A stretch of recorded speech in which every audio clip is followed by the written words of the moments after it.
Maraknya kasus bullying atau tindak penindasan yang terjadi di lingkungan pendidikan seperti sekolah sudah saatnya menjadi perhatian masyarakat. Bullying sangat meresahkan banyak pihak seperti orang tua dan juga tentu saja pihak sekolah. Sejak tahun 2011 hingga tahun 2015 ada ratusan korban dan juga pelaku anak bullying. Saya akan mengajak Anda untuk melihat.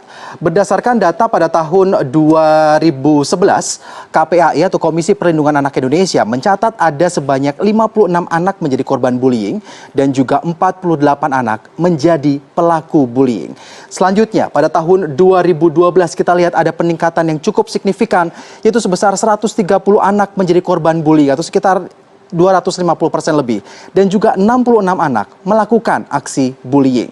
Selanjutnya, kita melihat pada tahun 2013, KPAI juga mencatat ada penurunan jumlah pelaku dan juga korban bullying.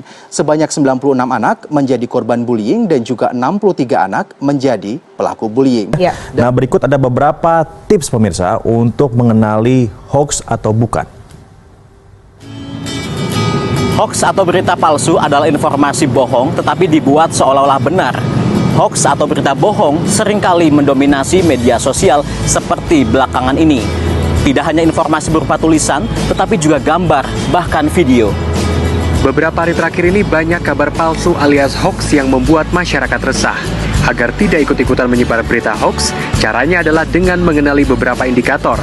Berita hoax biasanya tidak jelas sumber dan pengirim, lokasi, tanggal, hingga waktu.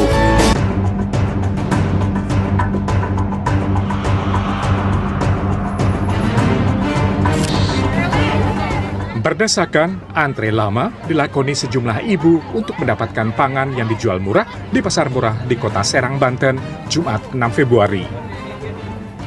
Pangan yang dijual murah adalah bawang merah, cabai, dan telur yang memang saat ini harganya sedang naik. Salah satu ibu yang ikut mengantre pasar murah mengaku senang mendapatkan pangan dengan harga murah sehingga uangnya bisa tersisa. Dapat apa, sembako apa? Ini dapat sembako murah. Isinya ada ayam, ada telur, bawang, lalu cabai. Harganya berapa? Harganya 60.000. Terjangkau? Sangat terjangkau. Emang di pasaran berapa? Di pasaran bawang aja sudah seperempat udah 12.000. Seperempat ya. Minyak 19.000. Ayam 30.000. Jadi pokoknya mantap deh. Bupati Banjar, Saidi Mansur, geram lantaran nama dan fotonya dikloning orang tak bertanggung jawab di media sosial. Dua akun media sosial yang mengaku Bupati Banjar ini bahkan diduga telah melakukan penipuan dengan meminta sejumlah uang dan menjanjikan jabatan kepada aparatur sipil negara yang ada di pemerintahan Kabupaten Banjar. Dengan beredarnya akun palsu ini, Bupati Banjar telah meminta Dinas Komunikasi dan Informatika Kabupaten Banjar untuk ditindaklanjuti dan dilaporkan kepada pihak kepolisian. Ketika mereka mencoba menipu seseorang, yang bersangkutan konfirmasi apakah ini benar. Ternyata ada beberapa orang yang mengkonfirmasi ke saya bahwa saya tahu itu tidak benar. Akun maupun juga kemarin juga ada nomor telepon saya juga pernah di-cloning oleh orang. Dan mudah-mudahan ini menjadi kewaspadaan masyarakat bermedsos dan berkomunikasi.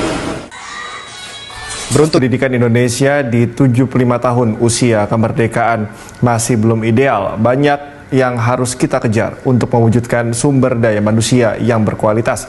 Apalagi sesungguhnya mencerdaskan kehidupan bangsa merupakan amanat Undang-Undang Dasar 1945. 75 tahun Indonesia merdeka, mutu pendidikan kita masih tertinggal jauh dari negara lain.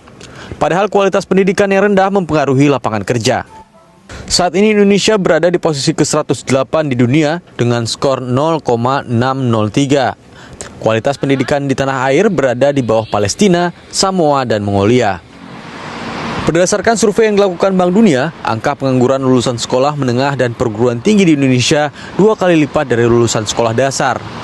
Bank Dunia melihat meskipun jumlah lulusan sekolah di Indonesia bertambah, namun tingkat kompetensi dan mutu lulusannya tidak sesuai dengan kebutuhan dunia kerja. Problem di dunia pendidikan kita juga diperparah dengan masih timpangnya fasilitas pendidikan dan akses untuk mendapatkan pendidikan berkualitas di perkotaan dan perdesaan. Ketimpangan ini semakin terlihat jelas di tengah pandemi COVID-19 yang memaksa proses belajar mengajar harus dilakukan secara daring.